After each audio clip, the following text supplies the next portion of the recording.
राजा भर्तरी और अमर फल। गुरु नानक साहब फरमाते हैं, कूड़ कूड़ै ने लग्गा विसरिया करतार, किस नाल कीचै दोस्ती सब जग चलण हार। एक बार राजा भर्तरी ने अपने महलों में एक सती की तारीफ की जिसने अपने पति के साथ जलकर जान दे दी थी, क्योंकि उन दिनों भारत के कुछ भागों में सती प्रथा जारी थी। उसकी पत्नी बोली कि उस स्त्री ने अपने आप को चिता तक जाने की फुर्सत ही क्यों दी, क्यों ना पहले ही मर गई। राजा भर्तरी ने सोचा कि इसने बड़े ऊंचे वचन कहे हैं। दिल में विचार आया कि आजमाइश तो करें। एक दिन वो शिकार को गया, एक हिरन का शिकार करके अपने कपड़े उसके खून से लथपथ करके घर भेज दिए और कहला भेजा कि राजा शेर के शिकार को गया था, लेकिन शेर ने उसको मार डाला। जब उसकी स्त्री ने यह बात सुनी तो गश खाकर गिर पड़ी और एकदम प्राण त्याग दिए।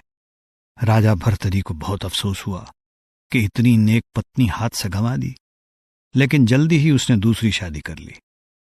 कुछ समय बाद एक साधु राजा के पास आया और उसे एक फल दिया जिसमें यह खूबी थी कि बूढ़ा खाए तो सदा के लिए जवान हो जाए। भर्तरी ने सोचा, मैंने फल खाया तो क्या फायदा, रानी को दे दूं।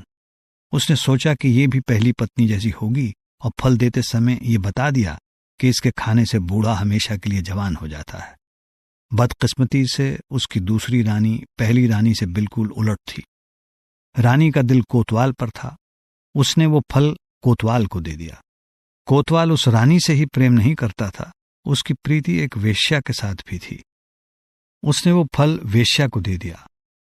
वेश्या को जब उस फल के गुणों के बारे में पता चला तो उसने सोचा कि मेरी सारी उम्र बुरे कामों में ही बीती है, मैंने फल खाकर यही कुछ करना है, क्यों ना ये फल राजा को दे दूं। राजा बड़ा धर्मात्मा है, उसके राज्य में प्रजा को बहुत अधिक सुख है।